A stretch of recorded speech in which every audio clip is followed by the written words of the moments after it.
Maybe you've been on the fence about playing Secret of Evermore. Well, here's my point. I want to convince you today to play Secret of Evermore for the Super Nintendo, and I have 10 reasons why you should do so. Let's talk about it. You should play Secret of Evermore for the Alchemy System. There's an Alchemy System in Secret of Evermore that works basically as the magic system for the game. Rather than using MP like magic points or whatever, players use ingredients that they have gathered along the way from paths, from treasures, from enemies, from vendors, wherever, maybe from a bush. These ingredients can typically be used for multiple different recipes to create many different results. You don't have to discover these by mixing them for the first time or anything like that, like you would in modern crafting games, like I took some sticks and a rock and suddenly I made an axe. You get these spells or recipes from different NPCs in the game. Here's an example. Once this old man teaches you how to use hardball, you can use it as often as you want as long as you have the necessary ingredients for it. Once you learn it and have the spot on your menu ring, hey, you're ready to rock. There is no MP in this game. There's no magic points. It's not like you sleep in a cot or on the ground or whatever and suddenly you restore magic points. You're collecting junk.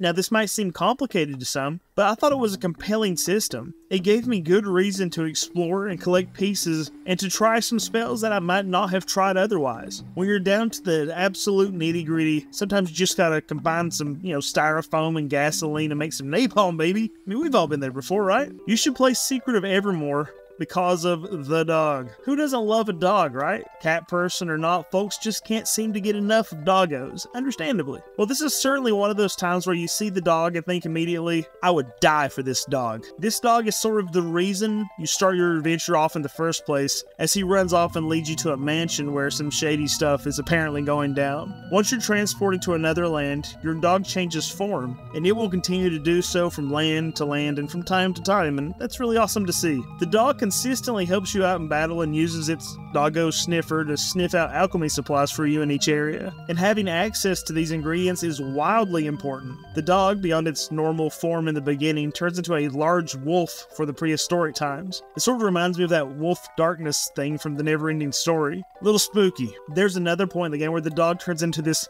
sleek greyhound, and it's super fitting for the time. I was pleased to see the different forms of the dog and how it attacks in combat and such while playing this game. It's a small touch, probably, from the developers, as they could have just left the dog in its normal form, but it's a notable change from each different time period in each different location. That's really cool. That's really cool to see. You should play Secret of Evermore to discover the secret of Evermore. I thought it was just a compelling title at first, right? Capitalizing on Secret of Mana, but there's actually a persistent secret throughout the story, a mystery that is hinted at and revealed slowly and deliberately. Despite this game being out for almost 30 years, I found the story, much like the title, quite compelling. It's not overly complicated, but there's a bit of, mystery to it. As you travel from place to place, and again from time to time, you can't help but wonder why certain people and things just seem familiar. Without spoiling it, of course, it's not poor programming, it's not lazy programming or poor writing, it's actually just good and it makes sense. As you quantum leap from time to time, you'll find yourself knowing more and more until the whole story is revealed. I will be revealed. It's not terribly paced either. Granted, the pacing isn't as good as, say your Super Mario RPG or Chrono Trigger, so there is a bit of a slog here and a slog there, but I think it's worth the investment of time to experience the story. An issue I have with the storytelling in games is that sometimes the story is just so heavy in the end of the game that it feels like the beginning is a bit of a waste. Like, why am I here? Why am I doing this stuff if you're just going to hammer me down with story in the end? But this game doesn't wait until the end to tell you what's been going on. There's actual plot development. What? So again, it's a neat story and the payoff is worth it. Don't spoil it for yourself if you ever intend to play the game. You should play Secret of Evermore because it begins in a modern setting. The introduction of the game finds the player leaving a movie theater and commenting on the film he just watched. It's clear by the movie and the dialogue that this takes place in a modern setting, or a contemporary setting, one might say. While it might not be the 2000s, obviously, at least it's contemporary enough to be set apart from so many other RPGs that are all full of medieval fantasy tropes or just completely super futuristic. There aren't too terribly many RPGs set within the last 100 years, and there particularly weren't too many then. Of course, the most common example is probably Earthbound. So if you're into that sort of storytelling and exploration of contemporary America, I'm assuming it's America, it's podunk, right? It's worth checking this game out. One could argue that Earthbound spends more time in the present, than this game does, as the player is constantly traveling between different locations at different times in Secret of Evermore, but Earthbound also has you traveling to a lot of unique locations like this. Basically, what this point boils down to is, if you liked that Earthbound was set in modern times, you might check this one out too. You should play Secret of Evermore because there is a leveling system for your magic based on the use of that magic. If you don't like the spell, don't worry, don't bother. The spells that you do use will get stronger with use. There's something super satisfying about this leveling system. As I understand it, this sort of system is similar to the leveling system in Final Fantasy II. Not 4 for the Super Nintendo, but 2 for the NES. It doesn't seem to be a terribly popular leveling system, as it's super different than other systems in the Final Fantasy universe, or the Final Fantasy wheelhouse, but I like the idea for this magic setup, and it seems to work well. I find myself in many games having just a few spells that I really come to rely on, rather than having to deal with so many. With Secret of Evermore, I was able to just find the few that I really enjoyed, and I focused on having plenty of materials for those, and leveling them up appropriately. I used the absolute devil out of the heal spell, of course, and for my major offense, I used that basic mud ball thing you get at the beginning of the game, hardball. Knowing that I had a super strong spell that I had put so much, I guess, practice into for so few materials was wildly encouraging. For just a little bit of rock or mud or whatever, I can make a rock ball that is absolutely gonna molly-whop some enemy. It's gonna hurt. Oh, did that one hurt? I got 99 more like it, big boy. Kudos to this sort of, I guess, realistic magic system too. Combine some real stuff into some realistic concoction, get better at it every time you do it, and perfect that mud cake or whatever it is. Whatever your weapon of choice is, and tear into whatever stands in your way. It actually feels really good. You should play Secret of Evermore because the bosses in this game are nuts. The most favorable and notable thing about these bosses are the sprites and the fights though. Probably the most famous boss fight in the game is the big bug thing that you encounter in the first world, the thing that's on the cover of the US version. This bug thing was used in the advertising, which led me to believe that it would play some kind of like larger significance in the story, but nope. It's just huge and the first like big boss that you deal with in Secret of Evermore. But how iconic it is. And it's deserving. It is a huge sprite and a neat looking and intimidating boss. There are some bosses that consist of a large number of smaller enemies like the raptor fight in the beginning, but the cool stuff is the larger than life bosses like Thrax and Salabog. Salabog is the one that you can see moving around in the background and extending well beyond the screen and into the swamp like this big snake thing. That's actually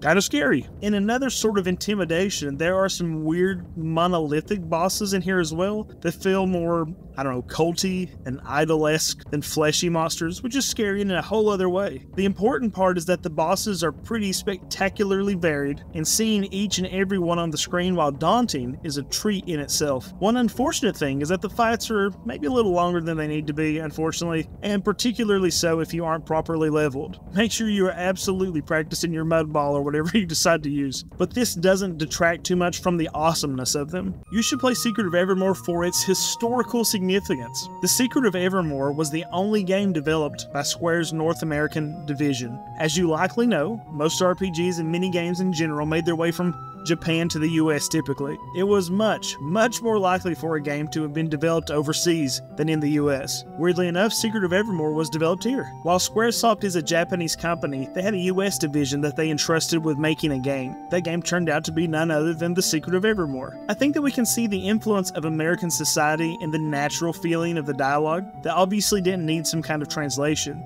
So there was nothing to get lost in said translation. Weirdly enough, this game didn't come out in Japan either. While Japan had the courtesy of sending us stuff back in the day, we did not return the favor apparently. The game, while not released in Japan, did make its way to the PAL territories though, and it even got a big box treatment like Earthbound did here in the US. This cover art though is just, it is bad. I've beaten this game and I get the reference on the front cover for the PAL version, but it's so innocuous that I had to take a moment to remember the significance of the image used here. What is that thing? Oh yeah, I remember. The US version looked much better. But yeah, a US team made this game, so I'd argue that that fact alone makes this game worth trying out. Like, how well could a US created RPG stand against the absolute juggernauts that Japan was sending us? It fared okay. You should play The Secret of Evermore because it has varied and awesome settings. This game has you traveling to and from many diverse settings. As stated, players start in a sort of modern setting in the town of Podunk, with a kid watching a movie and commenting on it. As the story progresses and the character is transported from world to world, we get to see a jungle, a large castle, a desert, and its accompanying town, a space station, and there's a few others too. These settings have unique enemies and are all atmospheric and impressive graphically. The worlds aren't just eye candy either. Each place has a few unique gameplay elements that help set it apart from the other areas. The jungle has some pathing puzzle situations, while the desert has you running through a huge wasteland trying not to get lost. My favorite of the settings, despite it not being a typical sort of stage that I would enjoy, is the desert area. The oasis in the middle of the desert and the town square and the outskirts where most of the drama takes place is just so neat. And there's a compelling trading game available in the marketplace here. It can be super frustrating, but if you're willing to tackle it, it has some great rewards, and that's kind of a neat concept, regardless of how frustrating it can be at times. You should play Secret of Evermore to know the difference between Secret of Mana and the Secret of Evermore.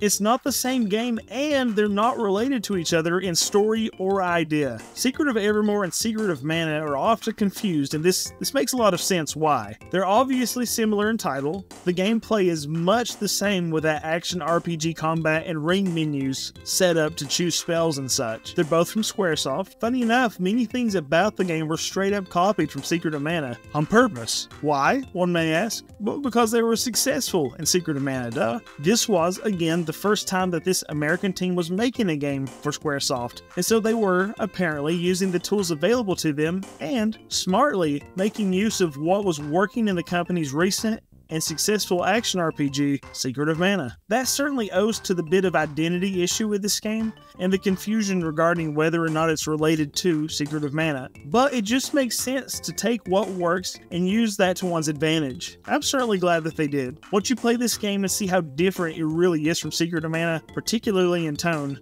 you'll have no trouble separating the two anymore. You should play Secret of Evermore because of its atmosphere and tone that is a bit darker than usual. Even aesthetically speaking, this game is sort of dark through most of it. There are some places that lighten up, but the dark places are certainly dark. You, the main character, are a bit lost and confused, and the player matches that. The experience is similar for the player. Things really do seem bleak and lonely at times for the boy and his dog. There are some sincerely sinister machinations at work in the story and the atmosphere, the art, the tone, the dialogue, and everything. It all aligns with this. I would even go so far as to describe the environment as gloomy. Even in areas of great brightness, it's almost like Midsummer, where you know that something's just not right here. The game explores some disturbing concepts that really affects the overall mood of the game as well, like loss, betrayal, and the dangers of reckless, unchecked ambition. While this isn't the first time that this stuff was addressed in video games, the combination of these ideas truly affects the player's experience. Where other games might skim over these concepts,